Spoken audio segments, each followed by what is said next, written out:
सुबह उठने से पहले ये डिसाइड नहीं होता कि आज हमें क्या क्या करना पड़ेगा। सबसे पहले अपन में रूटीन के काम शुरू कर दिए है। देसी घी थोड़ा कढ़ाई में डाला है, चाय बनने के लिए पानी रख दिया है और साथ ही मैंने गर्म पानी पीने के लिए एक जग में निकाल दिया है, जो सुबह सुबह सबको पीना होता है। और बच्चे के लिए मैंने मखाने रोस्ट करने शुरू कर दिए हैं, क्योंकि रोज़ उसकी डिमांड रहती है कि मुझे खाना कम दो और ऐसी चीज़ ज़्यादा दिया करो। तो आज मैंने सोच लिया है कि मैं उसको ड्राई नट्स वगैरह दिया करूँगी। और रोटी कम खाना चाहता है, आज परांठा खिलाया है मैंने ज़बरदस्ती, लेकिन वो बहुत अपने आप को ना हेल्थ कॉन्शियस बना रहा है कि मैं बहुत कम खाया करूँगा मम्मी, मुझे पतला होना है। आटा लगा दिया है मैंने, उसके लिए परांठा तैयार कर दिया है। बहुत ज़बरदस्ती करके आज मैंने उसे मनाया कि परांठा खा के जाएगा। और रोटी स्कूल में ले जाने के लिए मना कर रहा था कि मुझे खाना मत देना मम्मी, लेकिन मैंने बोला कि ऐसे तो एनर्जी नहीं रहेगी आप में, पूरा दिन आपको पढ़ना होता है, एनर्जी चाहिए होती है। इसीलिए ना 2 रोटी आपको लेनी ही चाहिए, चाहे आप 1 खाओ चाहे 2। कभी ट्रैफिक होता है तो बहुत लंबा जाम लग जाता है, तो उस समय आपको आपके पास क्या ऑप्शन होता है? आप ऑटो से निकल के ऑन दी रोड आप कुछ लेने नहीं जा सकते, इसलिए आपके पास खाना होना चाहिए। अगर आप बीच में आप फंस जाते हो कहीं ट्रैफिक में, तो आपके पास खाना, तो आपके पास ऑप्शन रहता है कि कुछ खाना है। प्याज मैंने लिए हैं 2 बड़े बड़े और छोटे छोटे काट लिए हैं। हस्बैंड का खाना नहीं आज बनाना, उन्हें टूर पे जाना है, इसीलिए मैंने प्याज के परांठे बनाना डिसाइड किया है। उनका नाश्ता मैंने तैयार कर दिया है। छोटे छोटे प्याज काट के ना उसके अंदर मैंने नमक मिर्च ऐड नहीं किया है, क्योंकि बहुत पानी पानी सा हो जाता है, मॉइस्चर छोड़ देते हैं बिल्कुल। इसलिए मैंने नमक मिर्च रोटी के अंदर लगाया है, स्प्रेड करके मैंने ऊपर प्याज उसमें स्टफ़ कर दिए हैं। बनकर हो गया मेरा नाश्ता तैयार। अब आ गई हूँ मैं अपने पूजा स्थान में, वहाँ मुझे करना है जोत पाठ। बहुत लंबा प्रोसेस रहता है, रोज़ मैं आपके साथ शेयर करती हूँ। आसन बिछाने के बाद मैंने अपना जोत बनाना शुरू कर दिया है। मिश्री आज मैंने इस डब्बी में भर दी है, जो मैंने आज ही मंगवाई। और घी वाली डब्बी में आज डालना है घी, क्योंकि घी बहुत कम रह गया। तो आज अभी मैंने जो घी मंगवाया था उसे ओपन करके मैंने बड़े डब्बे में उसको ट्रांसफ़र कर लिया है, और उससे मैं छोटी डब्बी में भर लूँगी, क्योंकि मंदिर में ना पूरा स्टॉक रहना चाहिए। बाकी किचन में तो चाहे जैसे भी हम चला लेते हैं, लेकिन यहाँ पे घी की कमी नहीं होनी चाहिए। तो आज घी आया तो मैंने 2-3 जगह पे इसको रख दिया है, क्योंकि जब किसी मेल के हाथ लग जाता है ना तो पूरा डब्बा फाड़ देते हैं बहुत बुरी तरह से, तो पूरा इधर उधर बिखरता रहता है। इसलिए मैंने पहले ही ट्रांसफ़र करके इसको सेव कर दिया है, और मंदिर वाली डिब्बी भी पूरी उसको फिल कर दी है। बहुत 3-4-5 रोज़ का ये मेरा काम इसमें चल जाएगा, क्योंकि दोनों टाइम जोत जलती है ना, सब बहुत सारे दिए जलाती हूँ, इसलिए मुझे घी की ज़रूरत रहती है। डस्टिंग करना शुरू कर दी है, क्योंकि डस्टिंग करने के बाद ही मैं अपने सारे मंदिर की मूर्तियाँ पानी इसके कपड़े से पोंछती हूँ। ये देखिए मैंने लड्डू गोपाल के लिए इत्र रखे हुए हैं, बहुत बार लगा देती हूँ और बहुत बार इससे लगाना मैं भूल ही जाती हूँ। अलग अलग फ्रेगरेंस है इसमें। घी मैंने ऊपर रख दिया है सेव करके, क्योंकि नीचे इतनी जगह नहीं रहती है। सारी डस्टिंग करती हूँ, उसके बाद मैं लड्डू गोपाल को स्नान करवाऊँगी।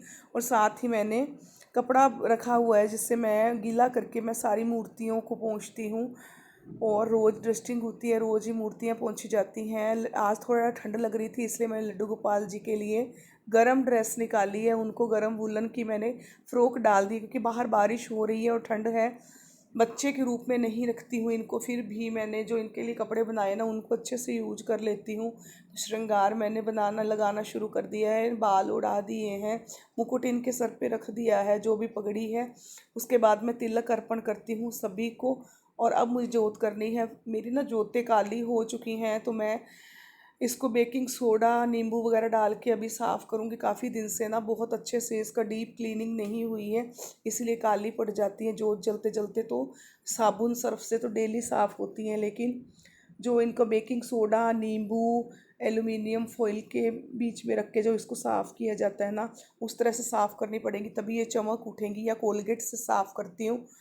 तो अब मैं इसको साफ़ करने की तैयारी कर रही हूँ। अभी मैंने जोत जलाने का काम शुरू कर दिया है। लौंग डाल दिए हैं दीपक में, क्योंकि आज मंगलवार है और लौंग डाल देना चाहिए। शनिवार को काले तिल डाल देते हैं। खाली दिया कभी नहीं जलाया जाता, चाहे आप माचिस की जो तिल्ली होती है ना, जिससे हम जोत जलाते हैं, उसी को छोड़ दो। भगवान जी को तिलक अर्पण कर दिया है। सभी मेल भगवान जी को मैं चंदन का तिलक अर्पण करती हूँ, पीला चंदन लगाती हूँ विष्णु राम कृष्ण को, और साथ ही शिव जी भगवान को, गणेश जी को, और जो देवियाँ हैं ना गॉडेस जो है हमारी, उन सबको रोली अर्पण की जाती है। रोली अर्पण करने के बाद ना उनको हो सके तो चावल, उनकी रोली के ऊपर चावल लगाया जाता है। अब आरतियाँ गानी है मुझे। मेरी जोत बन के तैयार हो गई है, आरती भी तैयार है, धूप दीप हो गया है। अब आरतियाँ गाने जा रही हूँ मैं। 5 आरतियाँ करूँगी जिसमें तकरीबन मुझे 5-6 मिनट लग जाते। 5 मिनट तो मान के चलिए।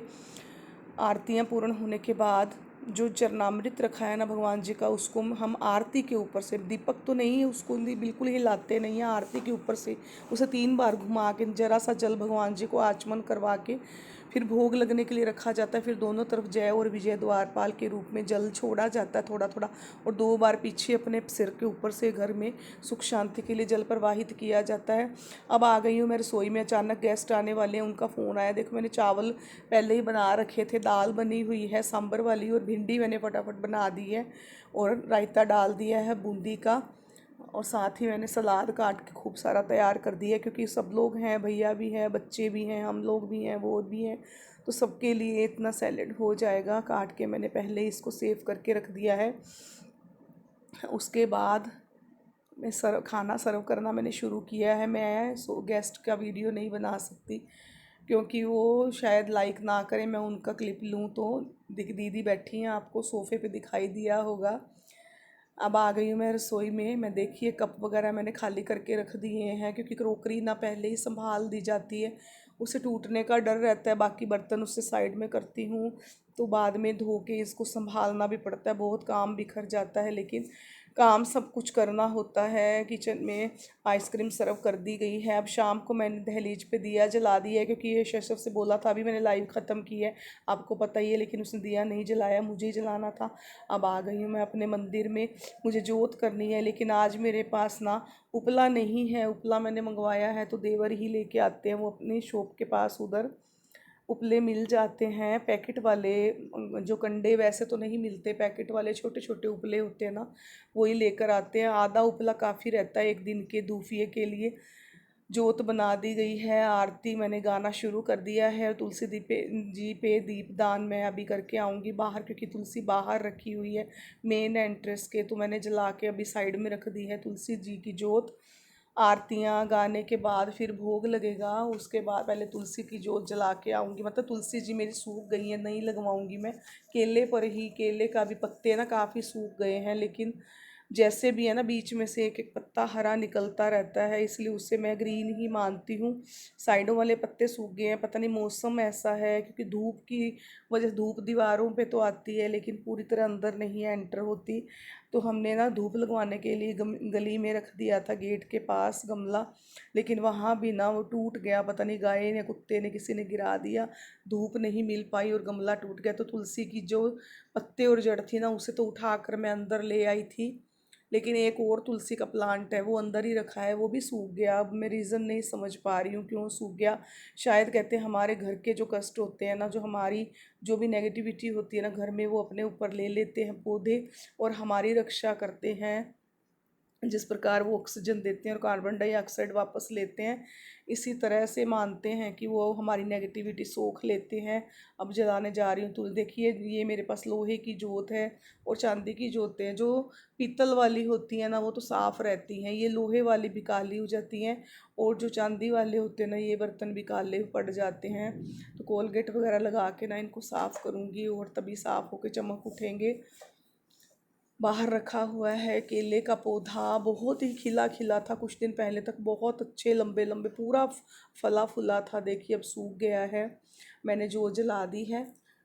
अब बाकी का पाठ अंदर जाके मैं करूँगी। मम्मी आराम से अपना टीवी देख रहे हैं व्हील चेयर पे बैठ के, क्योंकि वो तो पूरा दिन यहीं बैठी रहती हैं ड्राइंग रूम में और टीवी देखते रहती हैं। सबने अपने बैग बस्ते वगैरह ला कर ना सोफ़े पर डाल दिए हैं, डांट के इन्हें उठाना पड़ता है।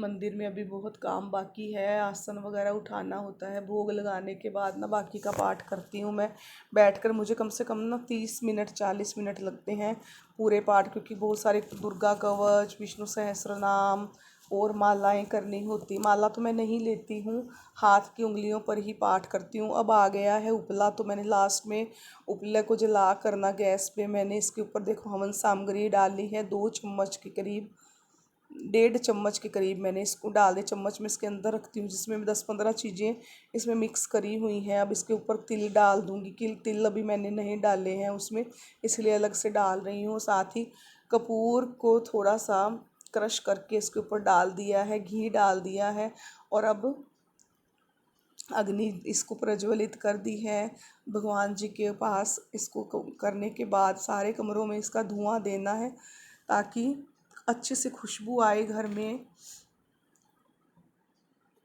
ये रोज़ का काम रहता है शाम का, जब तक हम करते हैं, लेकिन अगर बच्चों से या मेल लोगों से कह दिया जाए ना तो वो बिल्कुल भी ऐसा काम नहीं करते हैं। उनको कह के करवाना पड़ता है, बहुत मुश्किल से। हो गया है मेरा दूफिया तैयार। देखिए कितनी अच्छी से जोत आई है इस पर। चलिए चलते हैं सारे कमरों में इसका धुआं देने के लिए। हाँ, एक चीज़ तो है, जब ये जलाते हैं ना तो पंखे काले हो जाते हैं। जब तक ये नहीं जलाती थी ना, मेरा कमरे में पंखा चमक रहा था, नया पंखा। और जब से ये जलाने लगी हूँ ना 10-15 दिन से, तो पूरा पंखा काला हो गया। अरे वो छत से इतनी दूर है कि हाथ नहीं जाता। ये शशो बैठ के अपना होमवर्क कर रहा है। किचन में भी मैंने दे दिया है धुआं। अब शाम को डिमांड हुई है कि भगवान जी को भोग लगाने के लिए हलवा बनाओ। मैंने क्रॉकरी संभालना शुरू कर दिया है। देखिए कि सारा बिखर जाता है, मेड ने धो दिए थे, अलग से रख दिए थे। अब उसे संभालना है। सारे कप गिलास और कटोरियाँ वगैरह, बाउल वगैरह डिब्बों में भर कर फिर मैं नीचे सेव करके रख देती हूँ इन्हें ड्रॉर में। नहीं तो टूटने का डर रहता है। रोज़ इनको यूज करूँगी ना बाहर तो सारे कप तोड़ के बच्चे हाथ में दे देंगे। कोई कहीं रखा रहता है, कोई कुर्सी के नीचे छोड़ देगा, कोई टेबल पे छोड़ देगा। इसीलिए ना नहीं हो पाता है। मैं इसीलिए संभाल के रखती हूँ। मेरे पास काफ़ी सारे सेट हैं। ये देखिए एक ये सेट रखा है, लेकिन ये कप ना छोटे हैं। इसे इसे हमने ऑनलाइन मंगवाया था और ये छोटे हैं। वो कप मेरे बड़े हैं और वो ज़्यादा सुंदर लगते हैं मुझे कलर वाइज। बाउल मैंने संभाल दिए हैं सारे। इसको भी मैंने बांधा हुआ था अच्छे से धागे से, और फिर डब्बा खोल दिया पूरा।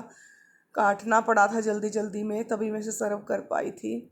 बाकी के बाउल ना पता नहीं कौन सी टंकी में भर के रखे हुए हैं, मुझे भी याद नहीं आ रहा। बहुत क्रॉकरी है तो टूटने के डर से ना उन्हें बड़े बड़े बर्तनों में भर के सेव कर दिया जाता है। कुछ बाहर शोकेश में लगा हुआ है। हो गया है मेरा, बर्तन संभाल दिए, समझ लीजिए सारा काम हो गया। हलवा बनकर तैयार है, इसे मैं सर्व कर दूंगी सबको। और इसके बाद भगवान जी को भोग लगाएंगे, कान्हा जी को हलवे का। चलिए चल के भगवान जी को भी खिला के आते हैं।